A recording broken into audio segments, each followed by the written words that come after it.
This is me again, Pat Windrow at the Cable Easel with this program which is devoted to painting and drawing from life. And the best that you can do when you want to paint landscapes and paint in a studio is to use this wonderful new technology called a video camera. And that's exactly what is being done here on these programs with these landscapes. Especially in the wintertime, it's very convenient to go out and just shoot for 15, 20 or 25 minutes and then come back and project it on your own video screen, and there you have the subject matter for a painting from life. This program is going to be talking about architecture, and the building that I chose for this particular shoot is a building on Motor Parkway in Hauppauge. It may be known to some people as the Mirrored Building. To me, it's much more than a mirrored building. It's a kind of a triumph over some of the incredibly ugly mall type of buildings that have been going on over this beautiful island. And so, as I usually do, I jabber and talk away at you as I'm painting this, but I show you from the beginning how I do the layouts for these pieces. Layouts are important. They're called composition. A lot of people are very confused by composition. So starting with a perfectly blank canvas, I like to begin from the beginning, which means that you can watch me lay this out. There is a slight diagonal in the foreground of this picture, which I'm laying out with what I call tinted turpentine. It is turpentine with black paint in it. It has been reduced to an ink-like consistency, and this is what I draw with. I work on canvas board because it's easier to transport and it's also less expensive for these demonstrations. Now, the horizon is usually just put in very, very roughly, because there's no need to it, because things are going to be painted on top of them. Now, the major part of this particular composition is this blue mirrored building. It's a rather remarkable piece.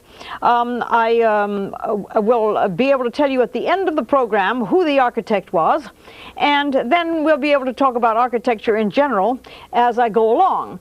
The use of mirrors sometimes has been devastating to the trees around it, and also sometimes is quite blinding to the people who happen to catch the sun at the wrong time, and it acts like a totally blinding a huge monolith of a thing.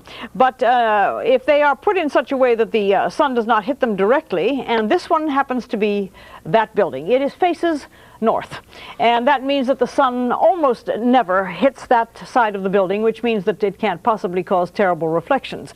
The interesting thing is that it is a mysterious looking building because it reflects the trees, which are at approximately the same height as the background trees and the trees that are to the left, and it means that the whole side of the building is in continuously changing patterns because the lights fall on the trees in different ways.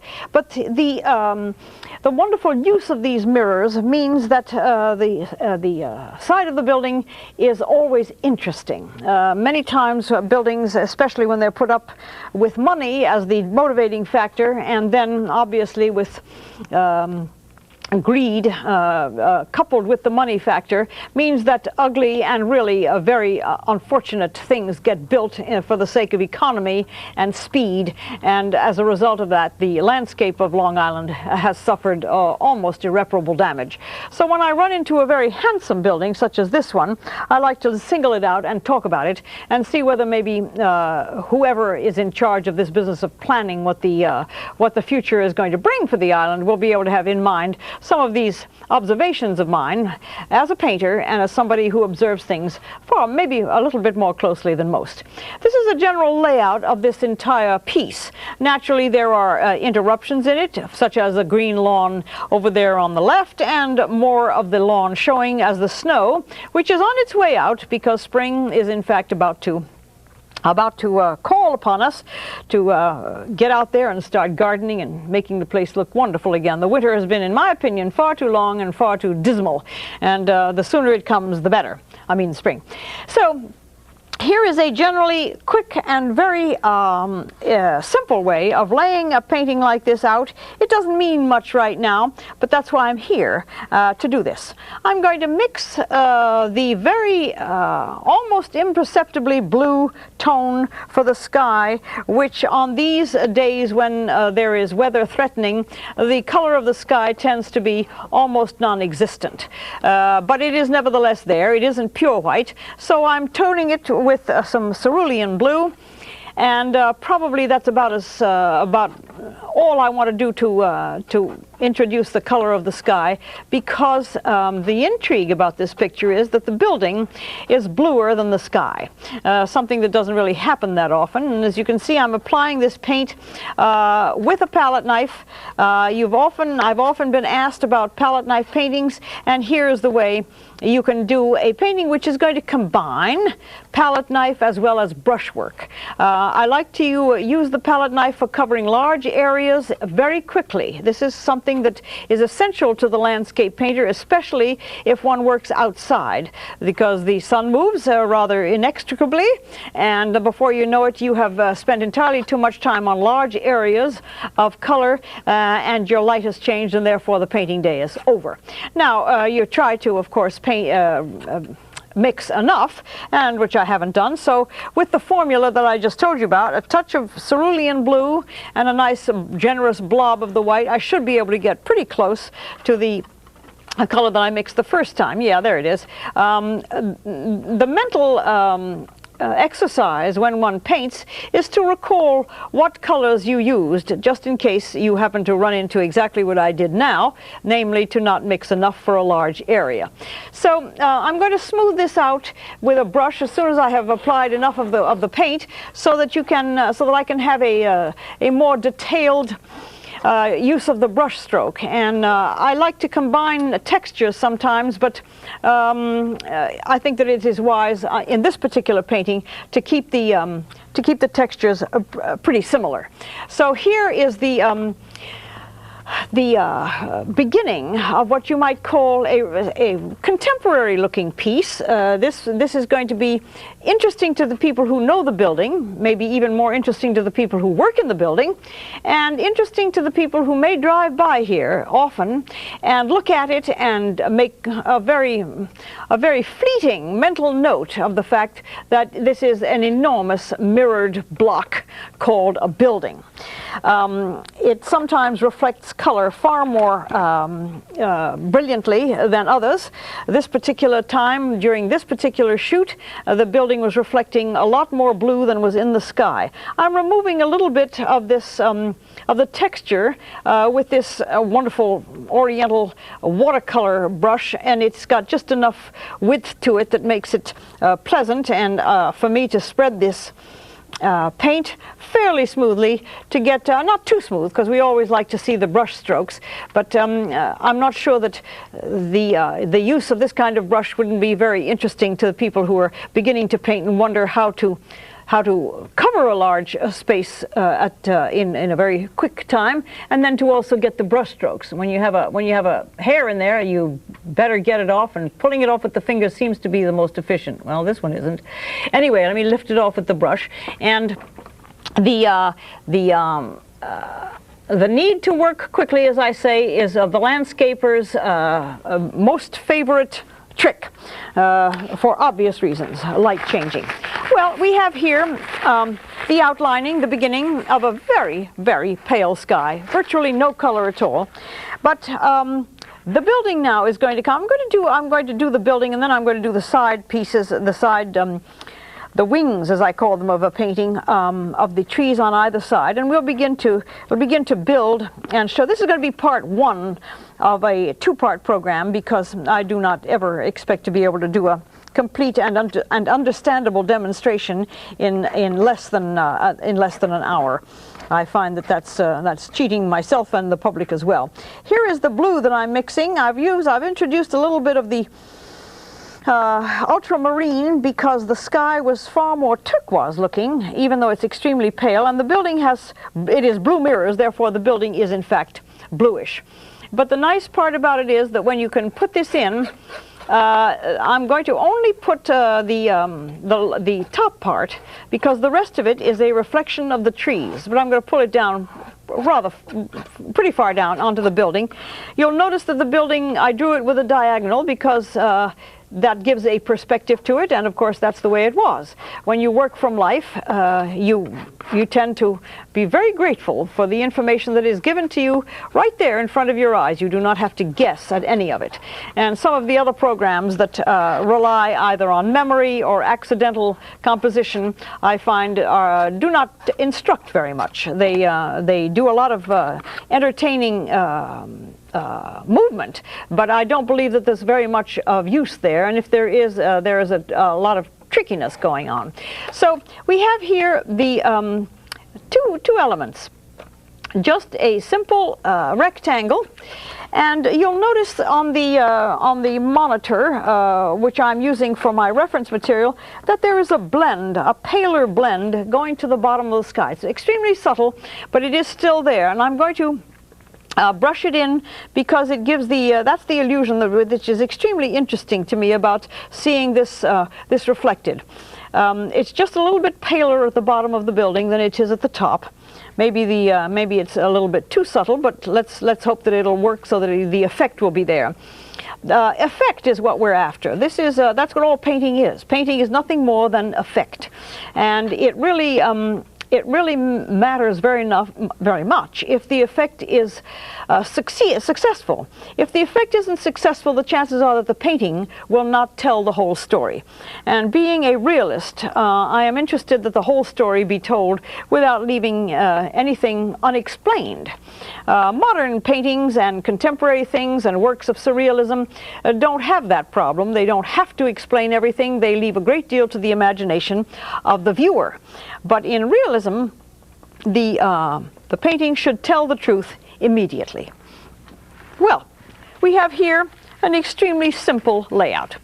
We have a rather mysterious form, and we'll talk about that open window in a little while, but I'm going to begin to put the reflections in the building. The background of this that you see reflected in the building is wintertime coloring. It tends to be very dull, and it's also a little diffused because it is leafless branches that are in the distance and in the background there, that are not the pine trees. But all of these leafless trees back there give you a look of sort of, well, cinnamon colored, faded looking things. Little areas back here that are indistinct, but nevertheless they are definitely a color question, and they will tell the story better than if you didn't put it in. And that's the observation. That's why when I say when you work from life, you find yourself being given a lot of information that you otherwise would never have been able to memorize. Here is a completely leafless group of trees over here that are reflected in the building, and it's only in a few places on this building that the trees are distorted by anything like a wavy piece of glass. The glass must be so extremely high quality or poured so well that there is no waves in it, as you will see sometimes in old glass and old mirrors that the manufacture was not as technologically advanced as it is now. So these great mirrored walls are extremely flat and pure. So your reflections are also flat and pure. And here, let me get my wonderful compositional brush here, which is one of my favorite things, called a liner brush, and I'm mixing up a sort of a nondescript color, because over here, reflected in the building, is this leafless tree that has a sort of a wiggly, wonderful shape, and it kind of works its way down past the background that I just painted. And as you can see, this is going to turn out to be two paintings in one. It's going to be the painting of the trees reflected in the building, as well as the trees surrounding it in real life. I think it's an interesting problem, and I found myself getting more and more interested in it as time went by, as we were shooting this. I go out with a camera crew of one, and we stand out sometimes in very blustery weather and sometimes in very heavy traffic, such as this motor parkway, which is I wish I had 25 cents for every car that went by. I would be able to retire. There must have been thousands of them in a very short space of time. So here's the painting within a painting. As you can see, taking place right before your eyes. Anybody who doesn't know what I'm doing might be mystified by it, but nevertheless, as I progress, I think that you'll maybe sort of go along with me that there's an interesting choice. On that note, I'm going to break for just a second, so don't go too far away. I need to get some more colors on my palette, so I'll be right back.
Well, here we are once again with this painting within a painting.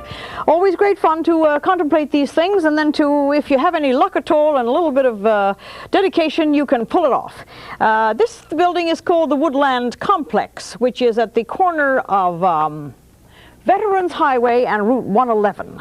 As you can see from the monitor that you're looking at right now, this is the painting on a blue triangle, and it's a pity that I have to really make it explanatory, because it's much more fun to see it sort of unfold before your eyes. It's a nice problem. I'm going to do the darker tree now, which is going to be a combination of the only green that I like to squeeze out of a tube, which is called sap green.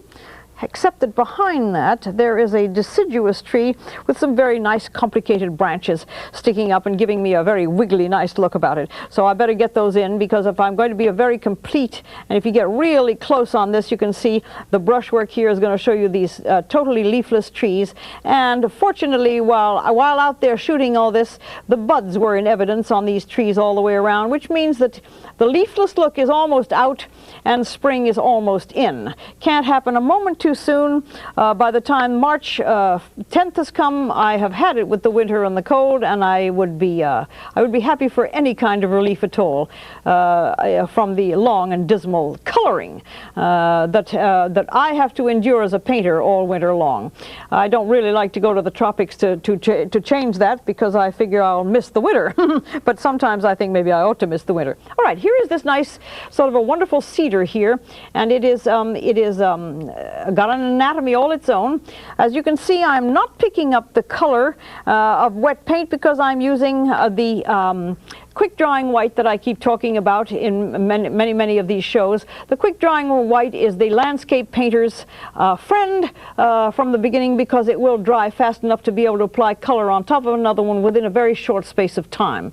The complaints that some people have when they begin to paint is that they make a mess because the paint gets picked up from the surface of the canvas that has wet color on it. So by all means, find the Grumbacher puts it out. It's called MG Quick Drying White. Sometimes it has to be ordered by the art supply store, but for the most time, and if you do, then so be it, order it. The Scribes Art Supply Shop, who do not sponsor me, but they are good friends, and they have a nice, really nice, well-equipped store up in Port Jefferson Station. You'll be able to find it there. So these little pieces of information, I do not have anybody sponsoring me, and I'm not selling any products, and I'm not making any profit on any of the things that I'm talking about. I'm just telling you the materials that I use because I've been asked about it so many times. Here's all this wonderful darkness back here. I'm using quite a dark green, combination of sap green and a little bit of black and a touch of ultramarine blue for the rather indistinct formations of pine trees here. Here is this nifty these are, I believe, are cedars of some sort. The botanist in the company here at Cable Vision will probably be able to give me a far more erudite explanation of what these trees are, but I think they're cedars of some sort, and so we'll find that out later, and I will hit you with all that wonderful botanical information as soon as I get the word from Mike, our fellow who knows trees, because he lives among trees right here on Long Island. And here is the if you look at this, I do believe it looks very much like a billboard, a landscape billboard that possibly somebody has gone and painted on the side of a building, but it isn't. It is not a billboard at all. It is that wonderful building over there, just a stone's throw from here, right here in the middle of the island. And please, if you have not really noticed it, by all means, give yourself a treat and take it in, because we live in an area where architecture sometimes takes a holiday. The most unfortunate buildings are being put up left and right in this beautiful landscape that we have, and slowly disappearing. The landscape is being given to the developers, and the lack of aesthetics that are going into the building and the developments of the commercial properties around here is absolutely appalling. And of course, it's all up to us. We can probably help to change that. If you're looking at the monitor, you will see things flying out of that side of that building.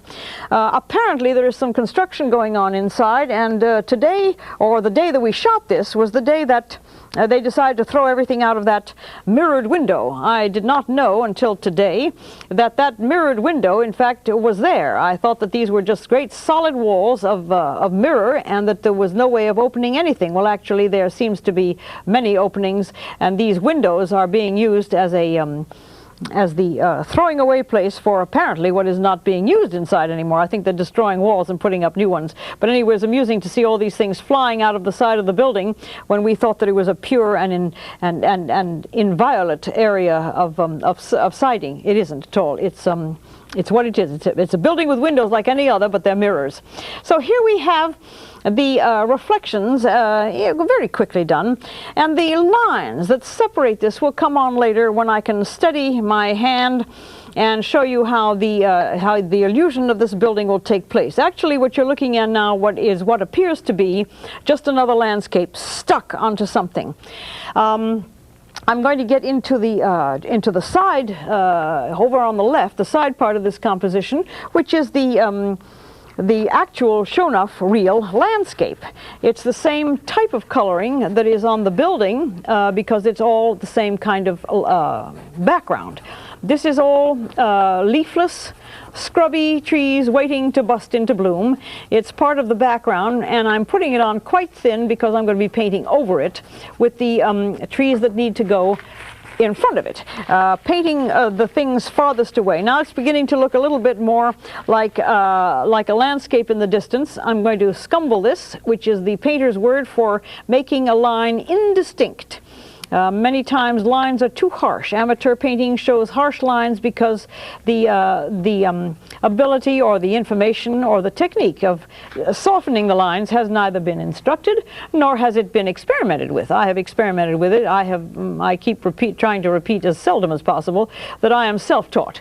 And whatever lessons I've had have been done at my own hand, desperately trying to figure out how to paint. So, you know, sometimes it's good to have lessons, but I think for the most part it was the better idea for me to go off on a self-taught painting career. Here are the trees in the background. I'm going to try to follow them fairly well, but I must remember just exactly about where they stop.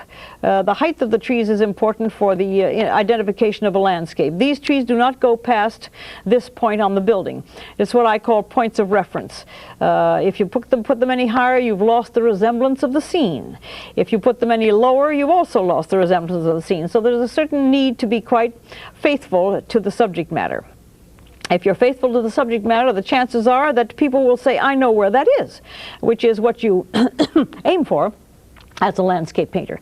You would like to be able to have people recognize what it is that you have bothered to render. Now, these trees also don't go much any higher than the building itself, and they, pardon me, and they're being done with my very thin painting technique that comes from reducing the paint with turpentine down to ink-like consistency. That's how I can get these very small branches. Unfortunately, as usually happens, the program and the time has run away, and as a result of that, this particular phase of the painting is going to come to an end. But I assume that, or I shouldn't assume, I'm hopeful that what I started here is of interest enough for the viewers to tune in the next time. So as I close, and I believe there's only a very short time left, I'm going to just continue painting these wonderful cedar trees that are in the background against an already nicely taken and set background of sky. As you can see, I can apply paint and it does not disturb the paint underneath. All pieces of information which beginning painters are going to be glad to know about. These trees have an anatomy all their own, and they should be able to be recognized as the kind of trees that they are. Certainly not just trees that have been slapped on with a brush full of color, hoping that by some accident that they do in fact look like what you want them to look like. These strokes are deliberately put on, and the anatomy of the tree is tried to be paid attention to. So hopefully you have found this interesting, and I certainly have found it interesting to bring this intriguing building to you and the problems of Long Island architecture and what we all look like. So tune in the next time for part 2. Hopefully it'll be programmed so that it'll follow this one, and in the meantime tune in whenever you can. Thanks for watching. This is me, Pat Windrow, saying bye-bye.